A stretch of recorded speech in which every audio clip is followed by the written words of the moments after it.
So how do we do that, right? How do you reduce... What are the key four things that we would need to do to reduce the use of, or actually need to have in place to reduce the use of vehicles in urban areas? Yeah, so I think the first meta thing around that is, and that's why this conversation is fabulous, is have the conversation.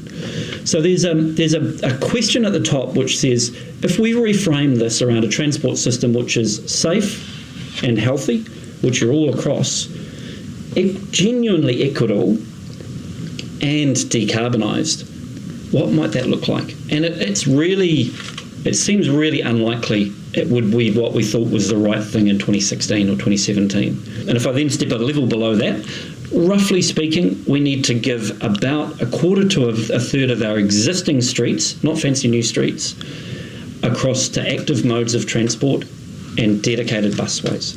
But in general, the cost of building dedicated lanes for one mode of transport is really hard.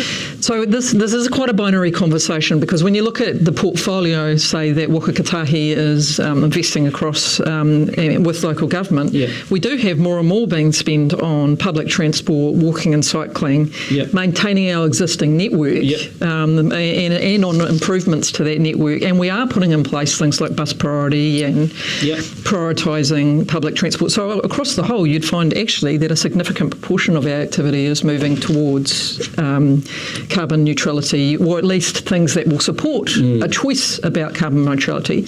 So one of my questions for you is, we were having this conversation in New Zealand about roads, not roads. Is that the right conversation, or is the better conversation a question around how do we move people to public transport and get public transport priority and those types of things? If we talk about rapid transit, and I'm going to use Auckland numbers, excuse those who are not in Auckland, but I know, and we've dug in deep on the Auckland numbers.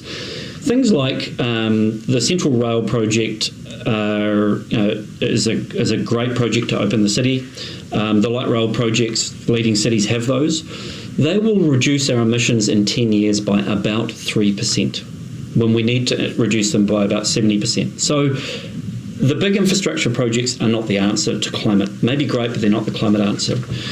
If you then talk about other tools, you've basically got travel less, and that is a tool that we should be dragging out, and we know that we can do it over the last year. So there's a bunch of things underneath that, and that means less frequently and less distance, live more local, and they are really, really big tools. And if you look underneath the Climate Change Commission's work, they're basically advocating in Auckland a circa, it implies a roughly 15% reduction in travel by 2030 on a per person basis, so quite hefty.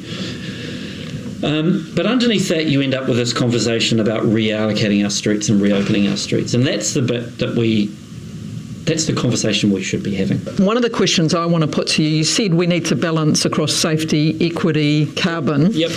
And access. Equity. So I'm a person, lower income New Zealander, and we have a lot of those people in our urban areas who has multiple children.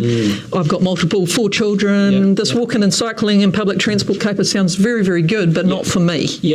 And I work shift work, I work at night. No, that's not me, but I'm a person that might be in that category, which are our essential workers. They're a really critical part of keeping New Zealand going.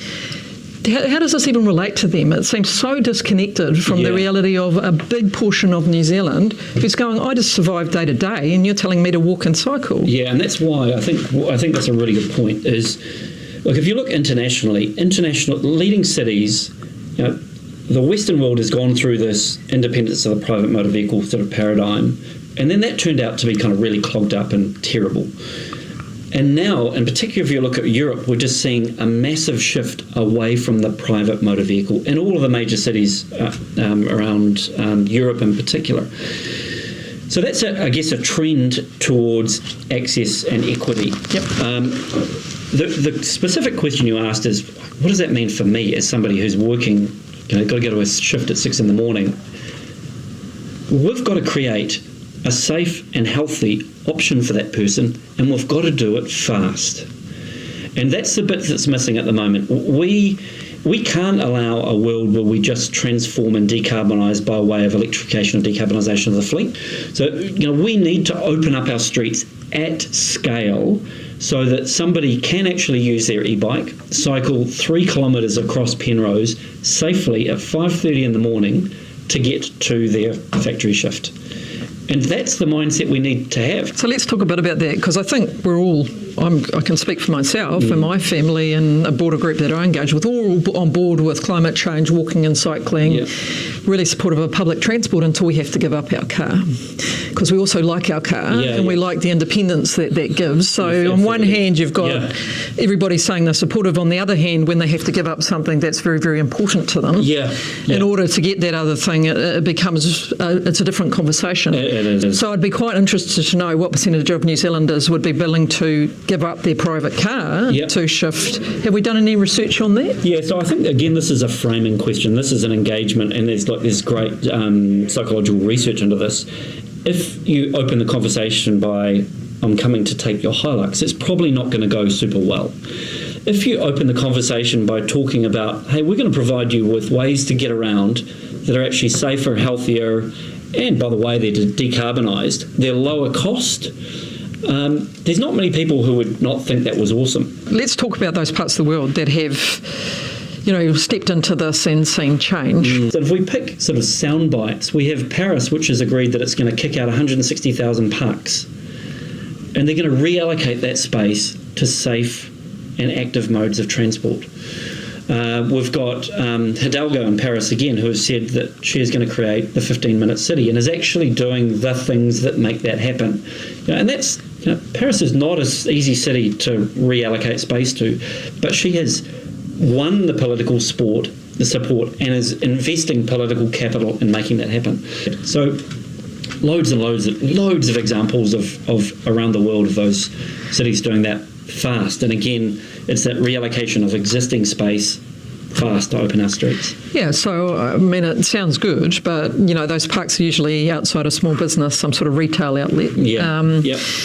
And those businesses are doing it really hard with COVID. So how do you balance the desire for a longer term beneficial outcome, reducing, in this case, carbon emissions and future generations will benefit from quite a significant, potentially negative impact? What things can be done to mitigate the harm to the few to get the benefits to the many over time? Yeah, so I think that question implies a false dichotomy, which is taking out parks damages retail. And, very clearly the research is really clear on this, that whilst that is the perception on the part of the retailers, in large part that's because they perceive more people coming to their site by way of car, by a factor of 2 or 3 in fact.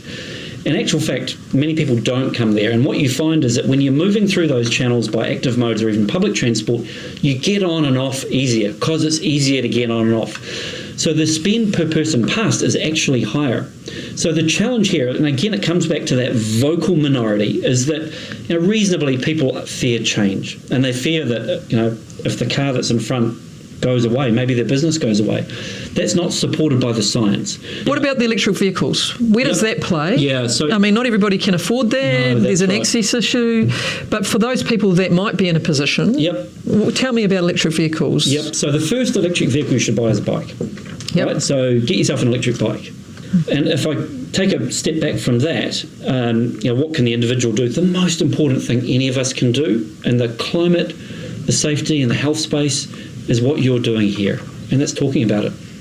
And we need to make this a barbecue conversation. We need to stop talking about house prices. We need to actually have a conversation about this sort of change.